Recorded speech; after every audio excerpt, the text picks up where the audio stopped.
hari ini kita ketemu lagi di episode ke-9. Ya, tepuk tangan dulu dong. Nah, hari ini kita akan membahas fokusnya permasalahan wanita. Tapi bener nggak sih ini hanya permasalahan wanita atau jangan-jangan ternyata ini bisa menjadi permasalahan pria juga? Nah, sudah hadir bersama kita Dokter Bedah Andalan RSU, Dokter Hesti Lestari Tandi, spesialis bedah. Selamat datang, Dok. Selamat datang. Apa kabar, Dokter? Baik, sehat. Nah, ini sekarang kita lagi nyulik Dokter Hesti karena tadi udah sempat poli dulu ya, Dok. Terus sekarang disempetin untuk podcast. Habis ini mungkin langsung ada jadwal operasi, Dok? Melanjutkan poli aja sih. Melanjutkan poli hari ini. Oke. Nah, Dok, hari ini kita akan membahas salah satu tema yang mungkin masih jadi salah satu permasalahan terbesar wanita gitu ya. Masih menjadi kekhawatiran wanita mengenai fibroadenoma mame ya, Dok, atau mungkin tumor-tumor lainnya juga dan kanker-kanker lainnya juga. Nanti kita bahas di sesi bener nggak sih gitu. Mungkin boleh dijelasin sedikit, Dok, secara garis besar tumor tuh sebenarnya apa sih? Apakah selalu ganas atau gimana, Dok? Dalam hal ini kita persempit tumor payudara ya. Tumor payudara aja. Ya. Jadi tumor payudara itu ada dua jenis kan, ada yang jinak, ada yang ganas, dan yang tadi disebutkan ini fibroadenoma mama itu adalah yang jenis jinaknya.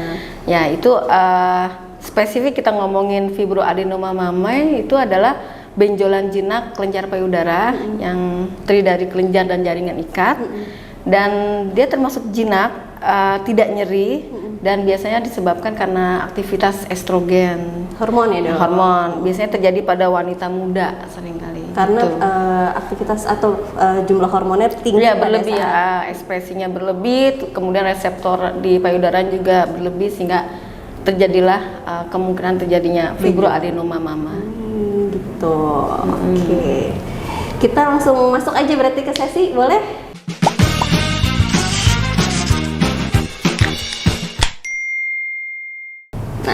Nih, yang pertama, benar nggak sih apa aja ciri-ciri terkena fibroadenoma mame, Dok? Tadi sudah disinggung, FAM atau fibroadenoma mame itu kan tumor jinak kelenjar payudara. Ciri-cirinya dia menyerang usia wanita muda, biasanya tuh antara range berapa ya, 15 sampai 35. Tapi bisa lebih muda lagi. Saya pernah ketemu kasus usia 14 apa ya kalau nggak salah. Kita bilangnya juvenile FAM. Pertumbuhannya tuh sangat lambat, jadi bisa range tahunan. Kalau cancer itu kan cenderung lebih cepat. Kalau dia lambat membesarnya, kemudian tidak nyeri pada awalnya, bisa kena satu atau lebih dari satu, multiple satu atau dua benjolan atau tiga benjolan. Pernah ketemu juga sampai 6 benjolan sekaligus, itu bisa. Dan dia sifatnya jinak sehingga dia tidak menyebabkan kerusakan daerah sekitarnya, seperti kulitnya tetap mulus, putingnya pun tidak ketarik, tidak ada borok, dan tidak pernah menyebar ke organ lain.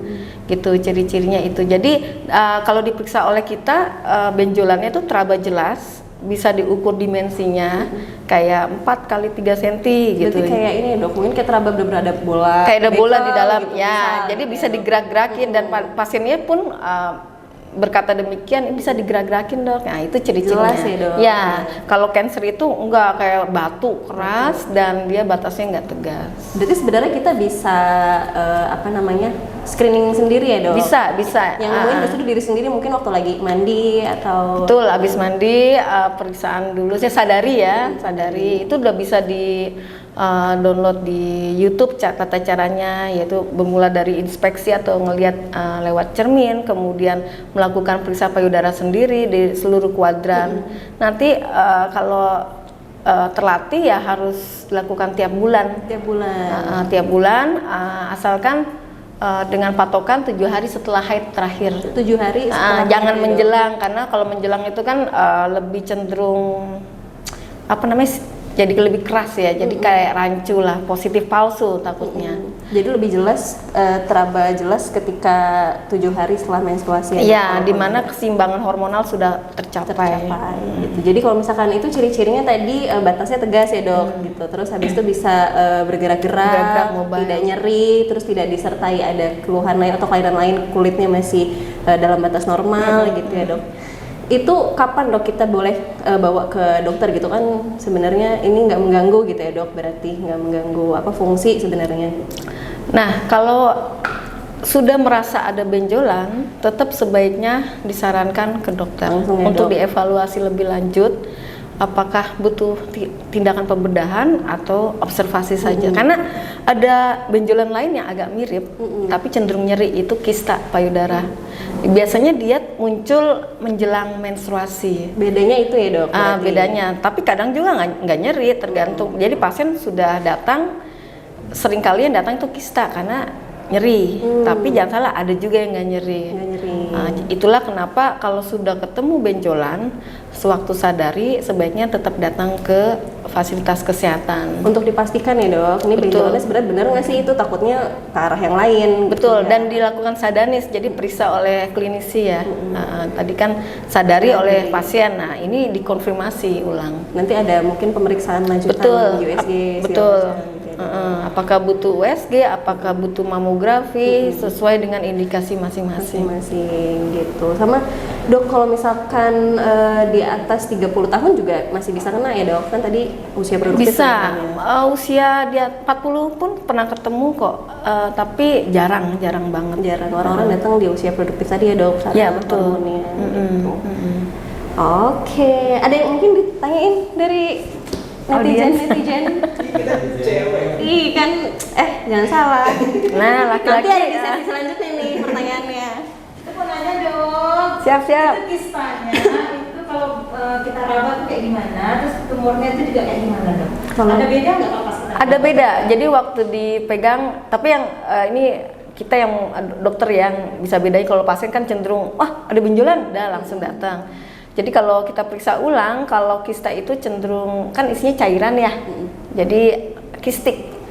Kalau FAM itu kenyal, gitu. Kalau kista jaringan kistik ikat ya, kayak dok? kayak ada cairan, dan lebih mobile FAM dibandingkan kista. Kista itu kayak bisa digerakin tapi agak melekat gitu, gitu. Tapi diameternya kadang kista bisa kayak FAM, bisa gede juga. Itu yang bisa biasanya membawa pasien ke dokter sih karena udah nyeri. Karena udah mengganggu. Udah ganggu. Tapi sebenarnya sebelum nyeri pun nggak usah tunggu nyeri, datang ke Betul. itu untuk dipastikan lagi apakah itu benar tumor jinak atau jangan-jangan mungkin ke arah tumor ganas Betul, juga. itu yang ditakutkan. Oke, next. Dok, benar nggak sih mengenakan bra dapat meningkatkan resiko tumor payudara? Dokter Eci ketawa, aku jadi ketawa. Tapi bener nggak dok? Kan orang-orang suka kayak sekarang ada yang kayak free bra gitu. Ya. Berarti nggak usah lah ya, nggak usah pakai. Enak juga kali dok. Tidak ya, tidak. Belum ada penelitian juga yang mendukung adanya hubungan yang signifikan antara pemakaian bra atau bahkan katanya sih saya pernah baca kawat bra menyebabkan. Iya, dong. Sebenarnya itu dihubung-hubungkan karena pada umumnya orang yang gemuk gitu pada suka pakai kawat bra, dan kebetulan orang gemuk itu menopang adalah orang gemuk itu faktor resiko tumor. Jadi mungkin dihubungkan, oh jajan karena kawat bra. Tapi promosi free bra itu sebenarnya untuk ada bagusnya juga sih. Jadi maaf ya kata-katanya, lepaslah bra saat tidur karena untuk gitu mempelancar dong. aliran Iya. darah, aliran limfe, dan supaya nggak sesek lah ya. Iya. Oke? Jadi sebenarnya boleh, tapi bukan alasan ini ya. Iya, Dok? bukan alasan ini, bukan karena menyebabkan ini. Soalnya kan ada yang bilang kan ini kan karena kelenjar ikat atau dari kelenjar susu gitu kan dok, penyumbatan segala macam bisa menyebabkan tumor, tapi sebenarnya nggak terlalu pengaruh langsung gitu ya. Iya, nggak ada, dan belum ada penelitian yang mendukung ke arah Jelas, situ. gitu. Mungkin teman-teman mau penelitian? Jadi kalau tidur harus lepas bra ya dok ya? Sebaiknya lepas. Tidak ada kaitan sama itu, kaitannya sama darah. Ya, betul. Peredaran darah. Darah. Saya sih nggak pakai dong. Iya, tahu, saya tahu. Gua agak ngelek lagi kayak ini bukan emang nggak pakai ya. Dia nggak pakai waktu. Berarti saat jangan tidur pakai atau- kawat ya dok, pakai bra ya? Sebenarnya mana aja ya dok berarti? Iya, Terserah. terserah. Pakai Terserah. kawat bra berarti bisa ya dok? Bisa. Saat tidur. Oh bukan, jangan. Oh, bisa. Tapi jangan terlalu lama ya, karena memang menekan ya dok? iya, penekanan sih. Segala sesuatu yang sifatnya menekan kronis kan akhirnya Ada. bisa peradangan gitu. Mungkin yang terjadi yang lain gitu ya dok ya. Iritasi dan sebagainya. Oke gitu guys teman-teman, jadi boleh nggak pakai, boleh pakai, itu selalu dah gitu pokoknya. Boleh tidak pakai. Iya boleh tidak pakai. Boleh tidak. Kalau kangen nggak pakai, janganlah. Iya dokter.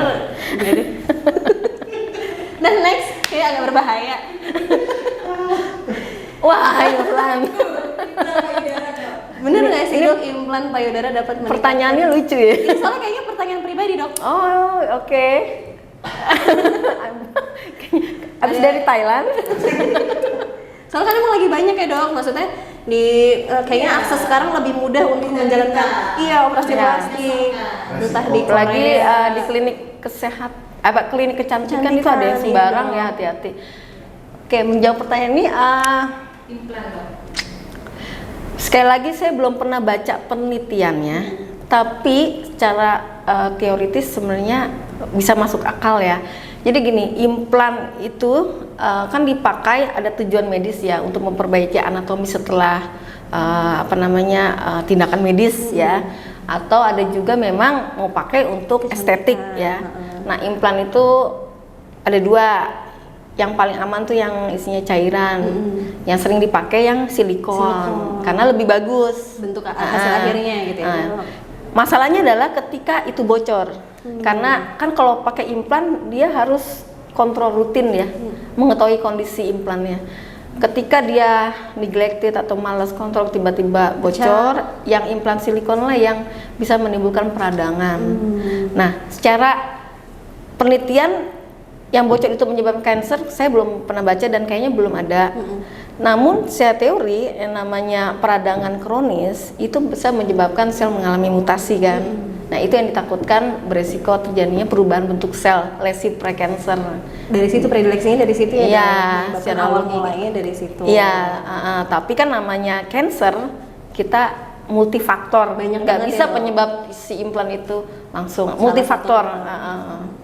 Itu jadi sarannya sih hati-hati kalau bisa tidak pakai. Namun kalau pakai implan sebaiknya rutin untuk kontrol ya, dan Dok. cek. Jadi dipastikan kalau aman gitu, tidak ada kebocoran. Dan oleh tenaga yang ahli ya, sesuai profesional yang bedah plastik gitu ya. Gitu. Gitu. Jadi ya kalau mau pasang implan terserah, silakan. Tapi mungkin jangan merepoti diri sendiri dan juga yang lain gitu ya. Bahagia dengan yang alami aja ya. Yang alami-alami saja. Alami.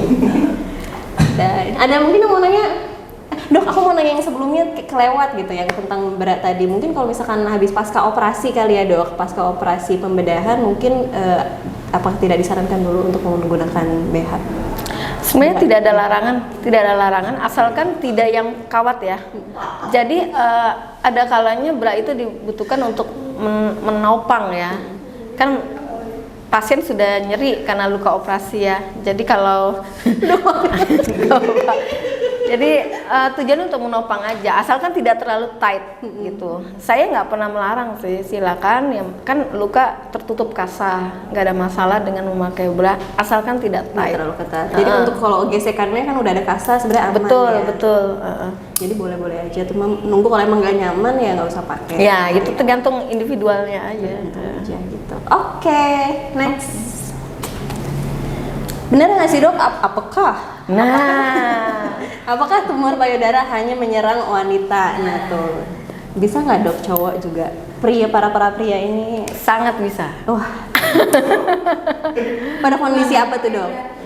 Jadi pria kan memiliki kelenjar payudara. Ya, intinya memiliki walaupun secara anatomis lebih dikit ya. Kenapa? Karena kan pria juga memiliki hormon estrogen sebenarnya, ya kan? Tapi jumlahnya dikit. Seimbangnya pria itu adalah estrogen dikit, androgen tinggi, sehingga perkembangan payudaranya juga kecil, ya. Namun pada kondisi di mana seorang pria juga membawa genetik, ya perubahan mutasi gennya. Multifaktor tadi ya dok? Ya multifaktor, salah satunya kan breast cancer gen 1-2 itu mengalami mutasi. Riwayat keturunan, terus ada paparan radiasi berulang kali di daerah dada, atau ada dia memakai terapi hormonal estrogen, entah tujuan apa gitu.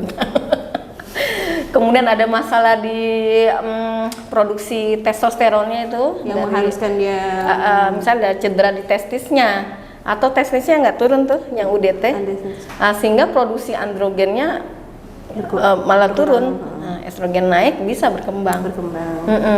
Gitu. Jadi bisa aja. Jadi kalau nemuin benjolan, jangan dikira jerawat mungkin ya dok. Gitu. Dan harus diperhatikan, apalagi terutama kalau laki-laki tuh mayoritas di belakang puting, dekat area puting. Tempatnya di situ. Biasanya gitu. Terus seringkali karena di situ nggak banyak lemaknya, dia sering mengiritasi. Saya sering menemukan yang sudah borok. Boro-boro. Awalnya nggak nyeri, biasa cancer tuh nggak nyeri, sehingga pada telat. Tapi ini cancer ya dok berarti? Ini cancer nih. Ini cancer. Umumnya seringkali selain ya, pasien laki-laki ya, kalau nggak ginekomastia, Iya ginekomastia dok. cancer. Walaupun kejadiannya kurang dari 1% ya. Berarti kalau tumor jinak jarang ya dok? Jarang banget. Justru langsung cancer malah ya adanya gitu. Betul. Tuh, harus lebih hati-hati. Boleh, silakan dok. Tanya, itu tadi bahasanya banyak banget dok, gineko apa tuh? Mas Ginekomastia. Itu apa dok? Soalnya kan awam nggak ngerti ya dok. Itu semuanya apa? ya ini aja ketidakseimbangan hormonal juga. Jadi ada tumpukan apa namanya kayak kelenjar payudara berlebih kayak karena Kasarnya hormon estrogennya lebih ini. Punya payudara ya dok, cowok? Iya, punya jadi payudara. gimana ngomongnya ya? Laki-laki ya dok? Pria ya dok? Iya, pria. Kalau sama untuk waria nih Nah, dok? itu loh. Waria. Mungkin Saya mau tanya waria nih dok. trans gitu ya dok, trans. Iya, trans. iya. Nah itu minum hormon juga ya dok? Hormon itu makanya hati-hati dengan pemakaian apa namanya terapi hormonal.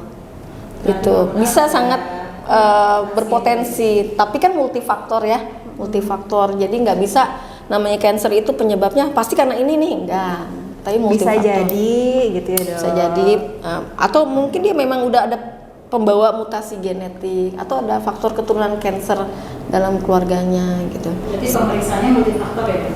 Penyebabnya Tadi kan penyebabnya salah satu radiasi ya dok? Nah, berarti kebiasaan kayak naruh HP di kantong tuh bisa? bukan ke situ sih, radiasi sinar X gitu, ronsen. Kan soalnya suka banyak tuh yang kayak jangan naruh HP di Iya. kantong celana kan dekat testis gitu. Misal tuh jangan taruh HP di kantong Ya baju. itu sinyal-sinyal itu saya belum Menemukan tahu juga itu ini pastinya dong. itu terhadap kejadian mutasi sel ya. Gitu. Sebenarnya penelitiannya belum ada gitu ya dok? Belum real atau sudah ada saya belum tahu. Nanti kita cari bersama berarti. Iya. Gitu. Berarti Sampai kanker otak kan. iya, kalau tidur kalau lagi tidur jangan taruh HP di dekat bantal. Nanti gitu. bangun. Nanti bangun ada alarmnya. Jadi singkirkan aja dok biar nggak bangun. Iya, singkirkan. Next. Bener nggak sih konsumsi makanan instan dapat menyebabkan tumor? Mungkin pengawet gitu kan? Sekali lagi mie instan. ya, sekali lagi ini bukan penyebab tunggal. Pokoknya tumor itu adalah multifaktor. Segala sesuatu yang sifatnya pengawet, sering, berulang kali, mungkin bukan tumor payudara jadi tumor usus malah ya. Jadi kan multifaktor. Dalam hal ini tumor payudara ya. Iya, tumor payudara. Kalau penelitian-penelitian tentang faktor resiko saya tidak pernah dengar instan ya. Tapi kalau junk food yang berhubungan dengan kegemukan, obesity, Jadi metabolisme alkoholik, rokok, stres itu ada hubungannya. Justru lebih ke situ ya. Jadi pola hidup yang lain. Iya, Berhubungan dengan kolesterol, gula darah gitu. Mungkin. iya. Nanti ada kan pertanyaan gula darah. Obesitas. Mungkin saya rangkum aja ya multifaktor untuk wanita ya, kanker payudara untuk wanita. Tadi kan FAM. Iya. Ini Secara tambahan umum ya, ilmu lah, tambahan ilmu untuk faktor resiko kejadian kanker payudara selain yang tadi rokok, stres, alkohol, apalagi ya mutasi genetik BRCA1 2, kemudian riwayat cancer, juga masalah haid nih. Jadi haid yang lebih awal kurang dari 12 tahun, menopause yang lebih telat di atas 55 tahun, tidak nikah, tidak menyusui, punya anak di usia-usia tua, itu juga multifaktor untuk kejadian ini. Atau riwayat punya tumor kanker di payudara sebelah kiri, maka yang kanan itu juga berisiko. Ya. Jadi harus di screening sekalian juga ya, kalau misalkan lagi yang terapi yang sebelah kiri, yang kanan juga di Betul. screening. Nah, berbagai resiko itu kadang kan kita nggak tahu ya yang mana sih. Tapi kalau di luar negeri, di negara-negara maju itu mereka sudah mass screeningnya sampai ke biomolekuler si mutasi genetik itu. Jadi bisa Dicek langsung. Angelina Jolie. Iya. Pernah dengar kan? Gosip. Mastektomi dua-duanya. Iya, udah mastectomy. Kasih implan. Tapi itu berarti si Angelina Jolie sebenarnya belum terjadi ya, Dok? Maksudnya sekarang Belum terjadi. Jadi udah ada bawaan. Mutasi genetik kan faktor risikonya meningkatnya paling tinggi kan? Apa 6 kali apa berapa ya? Yang paling tinggi beresiko untuk jadinya cancer. Jadi udah terdeteksi nih kemudian hari resikonya sangat tinggi, makanya akhirnya diangkat sekalian dari awal gitu. Luar biasa. Keputusan besar ya sebenarnya. Betul. Mutasi genetik untuk mencari kemungkinan resikonya ya, Dok ya. Ya. Jadi udah terdeteksi nih genetiknya memang mengandung genetik cancer gitu. Ya. Ke Indonesia kan belum segitu ininya ya. Belum ada ya, Dok. Jangan kan soal biomolekuler ya, ketemu benjolan aja dia nggak datang-datang, takut, denial. Yes, penonton? Tapi sekarang lagi booming nih, Dok, tes genetik untuk cancer, tes genetik itu bisa kita pakai acuan juga nggak, Dok? Bisa. Tapi di kan Indonesia ada nggak sih, Dok, sebenarnya? ada, tapi kan nggak mass screeningnya nggak rutin gitu. Tapi bisa kalau mau ya, Dok. Bisa, tumor marker usus kan ada, tumor marker yang lainnya ya, ovarium, CA125. Maksudnya nggak harus ada faktor risiko dulu, bisa ada keluhan dulu baru dicek, enggak ya dari awal Ya, mau dicek. ya, tapi kan berkaitan dengan biaya ya. Iya. Makanya tapi kalau di negara maju kan bagus gitu, sehingga negara Eropa negara maju itu sudah datang itu udah stadium dini aja udah datang gitu. Jadi udah kelihatan dari awal, bisa dicegah dari awal ya, Dok. Kalau kita stadium lanjut Itu aja masih ini kadang ya, Dok. Iya. Masih kepatuhannya masih kurang juga. Betul.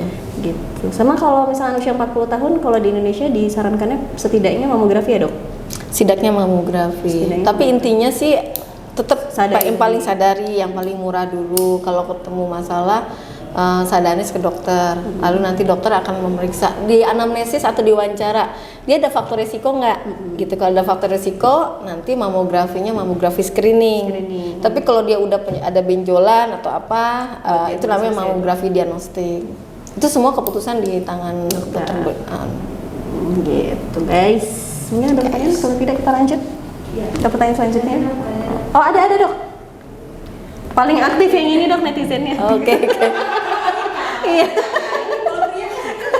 Netizen bayaran ini.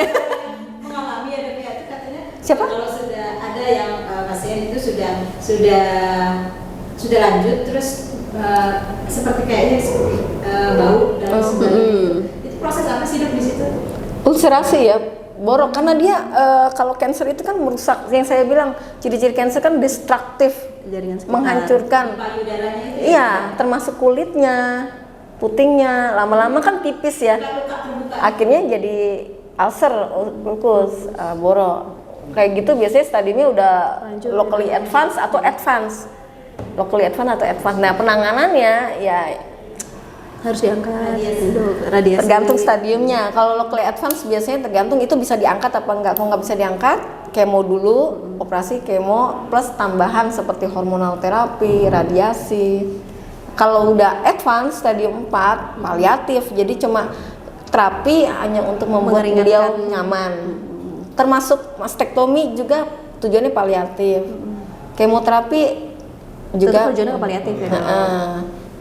Dan kemoterapi pun hati-hati, itu ada skornya ya. Mereka ada skor tertentu, orang ini bisa dikemo enggak gitu. Itu pokoknya semua yang menentukan dokternya gitu. Tapi kalau misalnya udah sampai borok baru datang, sebenarnya sudah telat ya, Dok. Sudah telat. Balik Sudah lagi telat. harusnya kalau sudah menemukan benjolan dari awal sudah harus ke segera cek. Iya.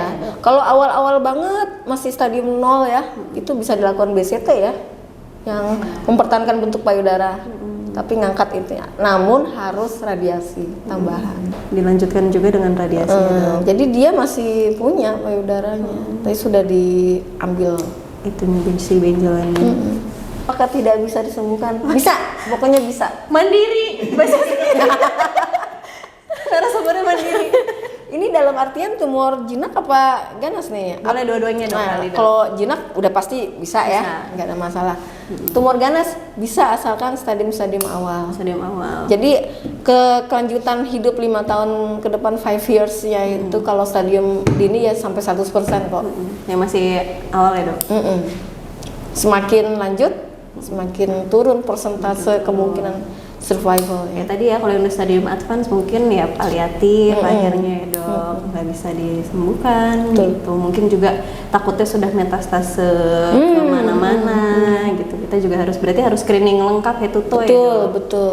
Ya. Kalau yang jinak itu sebenarnya apakah semua bisa diterapi, Dok, atau misalnya ada yang konservatif aja, Dok, diobservasi aja nggak perlu pengobatan selama dia misal tidak membesar gitu atau tidak nyeri, apakah dia bisa hilang sendiri gitu?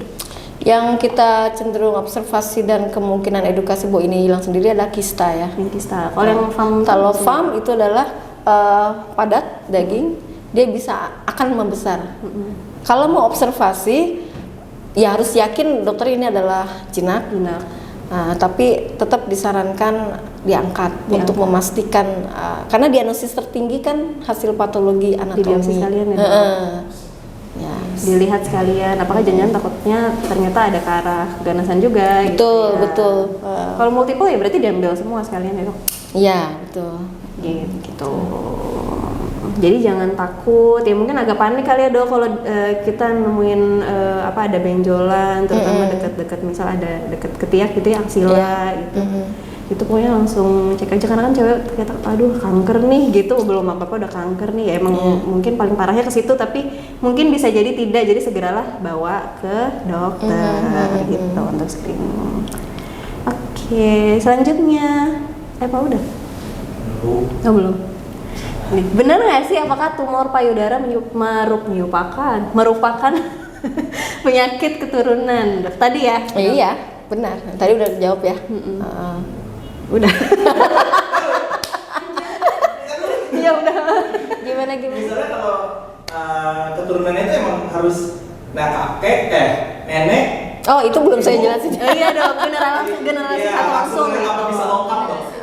Itu nggak bisa pasti ya, tapi yang pasti yang faktor keturunan resiko besarnya adalah kalau ibu kandung atau saudara perempuan kandung.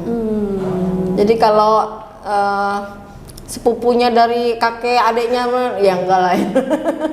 Baru Terus apa? itu satu jenis sama misalnya dari pernah kanker payudara berikutnya kanker payudara ataukah adalah misalnya kanker dengan jenis yang lain bisa? Biasanya kalau yang beresiko ke arah kanker payudara itu kalau keluarganya ovarium ya. Karena kan ini berkaitan dengan ekspresi estrogen ya. Berarti tumor manapun ya, Dok, maksudnya? Harus Tapi masuk seringnya ke payudara. ovarium. Ovarium. Kaitan sama estrogen tadi ya. Betul. Hormonal berarti. Kalau kayak iya nenek saya gitu. Ya, itu masih harus. bisa ya, Dok? Nenek lebih yang mungkin ada kaitannya, tapi yang mempunyai faktor resiko tinggi adalah kalau ibu kandung atau saudara perempuan kandung. Karena takutnya kayak neneknya ada riwayat gitu, ternyata mamanya juga tapi nggak terdeteksi. Ya, gitu, itu Dok. takutnya gitu, nggak tahu ya. Jadi sebaiknya tetap Tetap harus diceritakan ke dokternya. harus gitu. Cerita Berarti memang sudah pasti ya, Dok? Genetik. resiko ya, Dok? Resiko, faktor resiko. Jadi kalau seorang membawa faktor genetik itu tapi lifestyle-nya bagus, ya mudah-mudahan sih nggak sampai itu ya. Tapi kalau nggak ada faktor resiko mutasi gen tapi hidupnya ancur-ancuran Bisa juga. Makanya dibilangnya multifaktor. Tapi dia melakukan pencegahan itu juga bisa tanpa. Nah sekalian, Dok, berarti pencegahannya apa tuh, Dok? Kira-kira yang bisa kita Pencegahannya lakukan? kalau misalkan udah punya faktor resiko nih, udah ya dari semua faktor gitu. resiko yang masih bisa diatur dan tidak diatur. Yang tidak bisa diatur kan hormonal, genetik, ya. Udah bawaan dah tuh, keturunan, Wallahualam, udah nasib lah. Berarti yang masih bisa diatur ya, kan kan tadi salah satunya kan terapi hormonal ya. Berarti hindarilah pil-pil KB ya, Bu. Pil-pil KB itu kan hormonal. Jadi pakai yang non hormonal ya, IUD misalkan. Kemudian obesitas menjadi faktor risiko, ya kuranginlah diet secara baik. Kemudian apalagi rokok, alkohol, itu semua bisa dikurangin. Tapi kalau semua sudah hidup sehat tapi mutasinya kuat banget membawa gen, ya jadilah. Jadi kita makanya dibilangnya multifaktor. Multifaktor, nggak bisa cuma karena satu ya dok. Gitu. Ada lagi? Next. Oh next.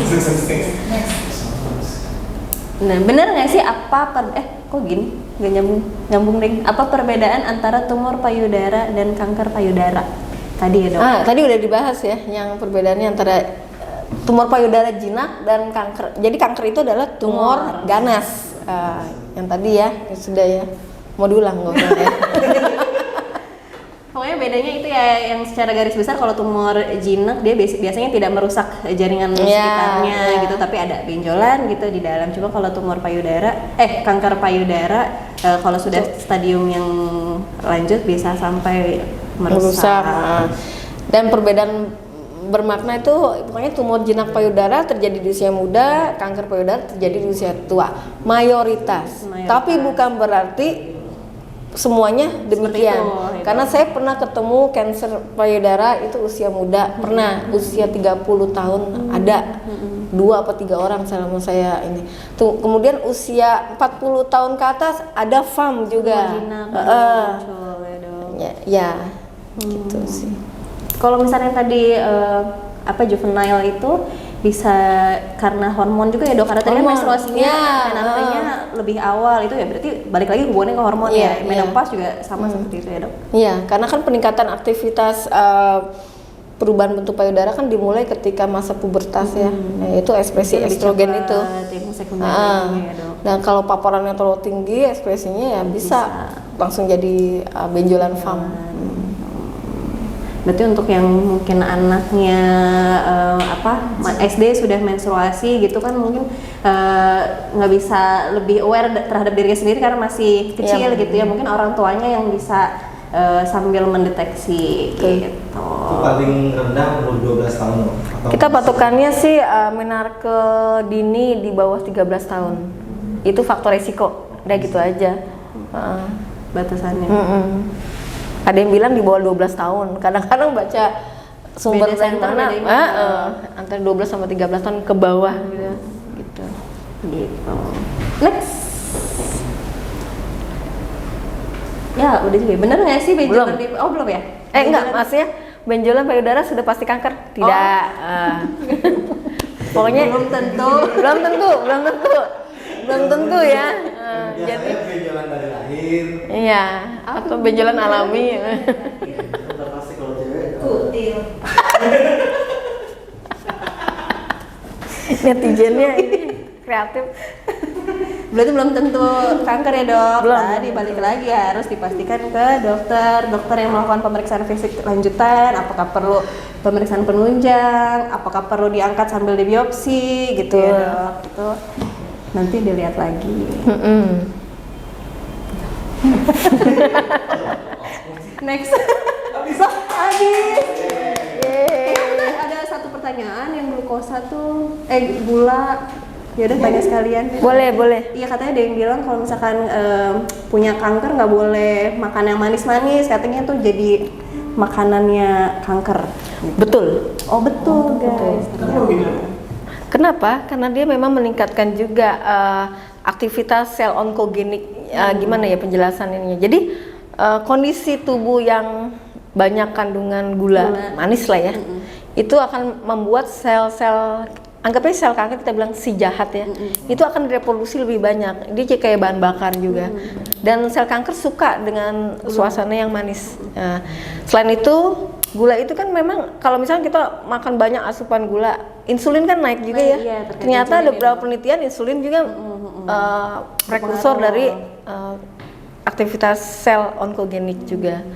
Jadi batasi gula itu bukan berarti tidak makan gula, tetap manusia tuh butuh gula, namun seimbang, sesuai, dan jangan berlebih gitu. Sesuatu yang berlebih itu tidak baik, guys. Iya. Bagaimana dong untuk penderita DM tipe 2 misalnya, Diabetes. tapi dia memiliki Tumor. Nah, berarti dia beresiko untuk terkena kanker juga kan dok, lebih besar gitu kan? Beresiko terkena segala macam kelainan ya. Kalau diabetes itu yang kerok sekali ya. Sampai dengan kejadian tumor pun bisa, asalkan memang sekali lagi bukan karena DM, itu kan multifaktor lagi kembali. Namun kalau dia punya cancer ya akan tambah parah gitu aja, lebih Karena parah. tadi ya kan orang-orang dengan diabetes yang apalagi gula darahnya tidak terkontrol, Iya. semakin tinggi, makan dia di situ, gulanya dimakan ya dok. Kasarannya gitu ya dok. Iya, suka suasana manis, Manis. ya. Gitu. Berarti nggak cuma dari makanan doang dong ya? Jadi kan kayak ada tuh ya isu-isu kayak kebanyakan makan seblak atau sesuatu yang dibakar itu menyebabkan kanker juga gitu. Oh itu dok, kayak sate dok, sate gitu. Segala sesuatu yang berlebih ya. Kayak itu sih kaitannya kalau yang dibakar itu si anasofaring, kemudian usus ya kan. Apa seblak ya? Iya. Bayangin sih pasien saya makan seblak tuh appendix ya, usus buntu. Beda kasus. Beda ya. Mau dok sekalian dibahas dok, enggak? Iya kalau ditanya tuh habis makan apa? Seblak, terus apa lagi ya? Indomie ya. Paling banyak gitu ya dok. Mungkin sana sambelnya ya. Ya, gimana ya, nggak bisa ngecek ini lagi sambelnya. Udah sambel apa bu gitu? Kalau mau beli seblak. Dok, mewakili keluarga nih, dok, saya ada pengidap cancer. Tapi sebelum dia dibiopsi itu memang belum ada istilahnya keluhan yang berlebihan. Tapi setelah dia dibiopsi itu keluhan mulai mengikut gitu, maksudnya apa yang dirasakan sama dia merasa apakah salah gitu karena dibiopsi. Jadi itu berkaitan dengan perjalanan penyakit aja sih. Awal kan cancer itu ciri khasnya dia tidak nyeri ya, seringkali tidak nyeri, sehingga banyak yang datang dengan stadium lanjut. Hampir 50% itu datang dengan stadium lanjut. Nah, ketika dia dibiopsi sudah dinyatakan ganas, memang ada efek psikologis ya, pasti ada lah, stres ya. Stres pun nambah, cancer bertambah berkembang. Kansernya naik stadiumnya, kemudian takutnya ada penyebaran ke tulang, nyeri tulang atau ke paru sesek.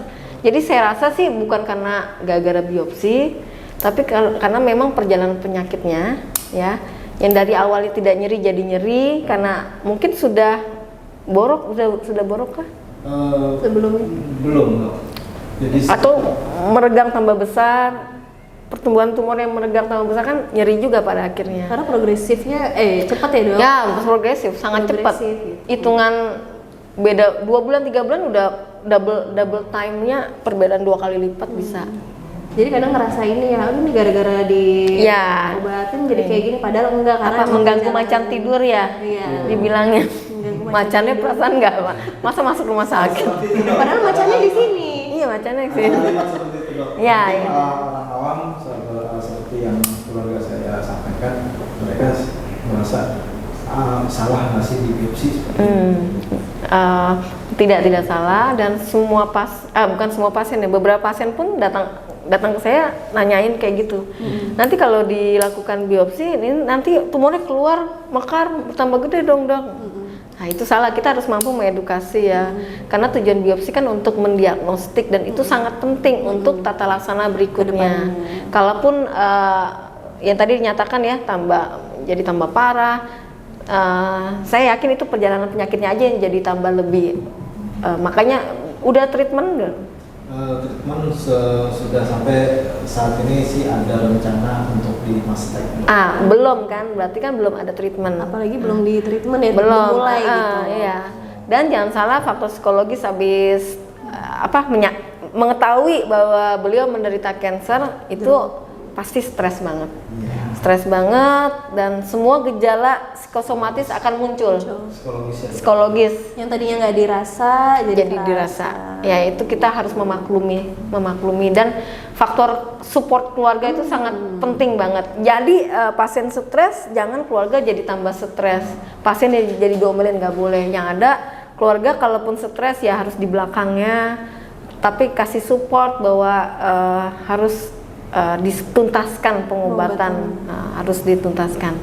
Karena di Indonesia itu banyak banget yang sudah diagnosis cancer, sudah kita rujuk ke center onkologi, Ternyata nggak. kabur ke alternatif. Karena kepercayaan tradisi kita, Masih kultur kuat ya, kita Dok. masih menghormati dan mempercayai alternatif. Gitu. Ya, mungkin bisa nih nggak pakai operasi. Betul. Ada faktor denial juga di situ ya, bahwa saya masa sih yakin cancer gitu. Akhirnya dia berpindah hati ke yang non modern dulu. Datang lagi CLBK ke kita, Karena sudah lebih stadiumnya sudah lanjut. Nah, terus kebiasaannya sih meminta penanganan secepatnya karena sudah lanjut nih. Nah kita ya udahlah, gimana ya gitu. Terima kasih dokter. sama-sama. Sama-sama mau ikut jawab, udah nggak ikutan jawab. Mungkin ada penonton lain dari online? Oh nggak ada ya? Udah nih, ada mungkin closing dok, mungkin ada yang mau disampaikan lagi. Oke, closingnya adalah bahwa manusia secara utuh, baik wanita maupun pria, tetap harus bisa awareness yang sangat tinggi. Dalam hal ini kan bahasan kita payudara ya.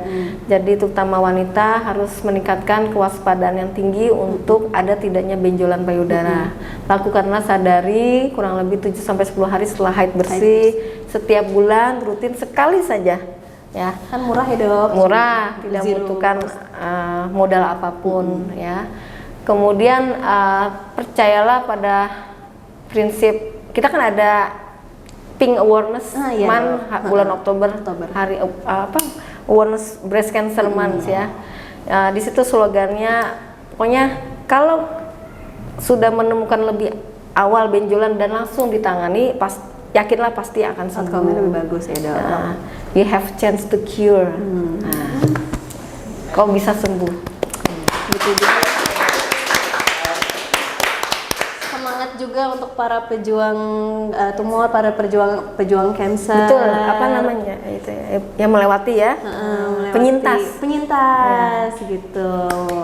Semangat. Sangat appreciate para penyintas Iya, cancer. hebat banget loh ya, karena dia sudah menuntaskan dan biasanya dia ikut dalam forum-forum Ikut ini ya dok. penyemangat. Seringkali saya ketemu berapa kali penyintas dan saya selalu salamin, selamat ya Bu. Aku merinding loh beneran. Berarti ada support grupnya gitu ya dok? Ada. Dan biasanya dia bawa orang lain karena dia berhasil mensupport orang itu untuk datang ke. Berarti penting juga tuh ya dok untuk mungkin join aja ke support group Iya, untuk tahu ternyata nggak sendiri loh aku, dan juga bisa semangat tahu cerita-cerita yang sudah dari berhasil pengobatannya gitu. Sip. Oke, terima kasih banyak Dokter Hesti waktunya. Sama-sama. Kita ketemu di lain waktu ya dok. Siap. Semoga insya Allah. Terima kasih teman-teman. Sehat selalu, semoga Rasul. Selamat